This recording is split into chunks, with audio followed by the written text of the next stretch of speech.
A group of very untalented dancers perform a fancy-free routine that might have been choreographed by Jerome Robbins if he'd been a hack. The dancers' ages range from 20 to 60, and despite the sailor costumes, all but one is a woman. Our preconceptions about these dancers will quickly change in the opening scenes of Dance Nation, which opened Tuesday at Off-Broadway's Playwrights Horizons, and our keeping track of those changes is just one of the small, quirky pleasures of Clare Barron's new play. As it turns out, most of the dancers aren't women. Despite the actresses' real ages, the characters they're playing are pre-adolescent girls performing in a dance contest. And the one guy among them isn't female, he's really what he appears to be, male, and his name is Luke. Then again, the Luke character is also adolescent despite the actor Ikechukwu Ufomadu looking to be around 30. Also read, Summer and Smoke, Theater Review. Tennessee Williams sets off sparks among the draws watching Dance Nation unfold. You're not immediately sure of anything, and it's a delight to have your sense of reality completely thrown off several times in a matter of minutes. Sunday Evans' direction and very non-traditional casting is similar but far more adventurous than what James Lapine did with the 25th annual Putnam County Spelling Bee. Barron covers some of the same ground explored in Sarah Delapi's much-lauded The Wolves, although her characters are a few years younger. Coping with body identity and the heartbreaking unfairness of competition when other people have all the talent and you have next to none. These are issues that stay with a person forever and often are never resolved except in the most egregiously damaging ways. If Amina Dina Shihabi has the potential to be a star dancer, why does the much less talented Zuzu Ebony Booth get the starring role in an upcoming recital piece? Well, Barron leaves that for us to decide. Much more intriguing is the very civilized battle that ensues between the two girls. There's a minefield of hurt ahead of them, but Shihabi and Booth wisely never let their characters explode. Also read, The Iceman Cometh Broadway Review. Denzel Washington is on a mission. I'm no expert here, but Delapi's play gives the impression of replicating the way teenage girls speak among themselves. Apparently, this is not Barron's goal. Conversations about menstruation, masturbation, losing one's virginity and whether or not your future son should be circumcised run the gamut from truly innocent, if not childish, to decidedly middle-aged and rather jaded.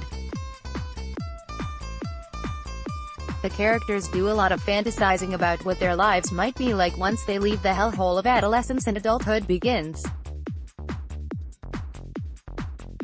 Some of those fantasies appear to be extraordinarily prescient, giving the final moments of Dance Nation a wistful glow of future nostalgia. Amid all the damaged egos and escapist thinking, the play also includes a very graphic scene of one girl's grappling with an unexpected period during a dance competition. As the characters come to terms with their young bodies, they tend to treat the elephant in the room as if he wasn't there. For all the sex talk, the only time they really address Luke is when they muse about circumcision. Luke never gives them an answer about the state of his own penis. Otherwise, he is a shy and gentle prop, and what Barron leaves unsaid about him through Ufomadu's truly self-effacing performance is what will shape these women's lives with the opposite sex. Also read, St. Joan, Broadway Review. Condola Rashad burns up the stage. Only a young beta male would join a dance competition with a bunch of girls, and Luke, for his part, doesn't even ask to be acknowledged when the dance instructor, Thomas J. Ryan, providing a nastier version of Quirky Street. Claire from Waiting for Guffman keeps referring to you girls. It's no wonder why these girls, now and when they're adults, have no interest in him. The talented ensemble also features Perva Betty, Camilla Cano, Flavia, Ellen Maddow, Christina Rauner and Lucy Taylor. Mean Girls, and SpongeBob SquarePants, the musical, led this year's Tony Awards nominations with 12 each. Here are some of the biggest surprises and snubs among the categories. Surprise! SpongeBob SquarePants, the musical, a musical based on a Nickelodeon cartoon about aquatic life, complete with a grab-bag score of hits by veteran pop musicians, shocked everyone by tying with Mean Girls as the year's most nominated show. Snub. Summer, the Donna Summer musical, the jukebox compilation about the Queen of Disco earned just 2 nods, for 2 of the 3 actresses playing the star, LaChance and Ariana DeBose. Surprise! Amy Schumer, Meteor Shower, the comic actress earned strong reviews for her Broadway debut in Steve Martin's 4-person comedy, but Hollywood stars don't always make the cut, especially in comedies and shows that have long since closed. Snub. Uma Thurman, a Parisian woman, the movie star got mostly negative reviews for her Broadway review in Beau Williams's political drama.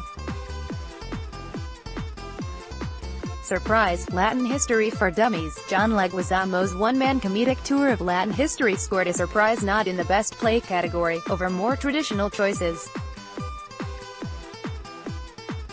Snub. Chris Evans, lobby hero, Marvel's big screen Captain America won raves for his Broadway debut but was passed over by nominators in favor of co-stars Michael Cera and Brian Tyree Henry. Surprise! Taylor Louderman, Mean Girls. Lead Mean Girl Taylor Louderman was a surprise not just because she's competing with veterans like Jessie Mueller and LaChance, but because nominators mysteriously expanded the category to allow for 6 nominees instead of the usual 5. Snub. Elizabeth McGovern, Time in the Conways, the Downton Abbey alum earned raves for her performance in this revival, but the fact that it had a limited run last fall clearly worked against her. Surprise! Stephen Hoggett, choreography, Harry Potter and the Cursed Child. It's rare that the choreography of a non-musical gets any recognition, but Hoggett's cape-twirling movement got deserved recognition. Snub. Escape to Margaritaville, the Jimmy Buffett jukebox musical has been struggling at the box office, and its complete shutout by Tony nominators isn't going to help matters. Surprise! Brian Tyree Henry, lobby hero, the Atlanta star delivers a scene-stealing turn in the Kenneth Lonergan revival and beat out co-star Chris Evans for a nod. Snub. Keegan-Michael Key, Meteor Shower, the Emmy-winning comic actor has many scene-stealing moments in the Steve Martin comedy, but the fact that the show ended its limited run in January clearly worked against him. Snub. Michael Moore, Fox News fans can breathe easier, the liberal firebrand's one-man show, Terms of My Surrender, got no love from Tony nominators. Mean Girls, and SpongeBob SquarePants, the musical, led this year's Tony Awards nominations with 12 each. Here are some of the biggest surprises and snubs among the categories.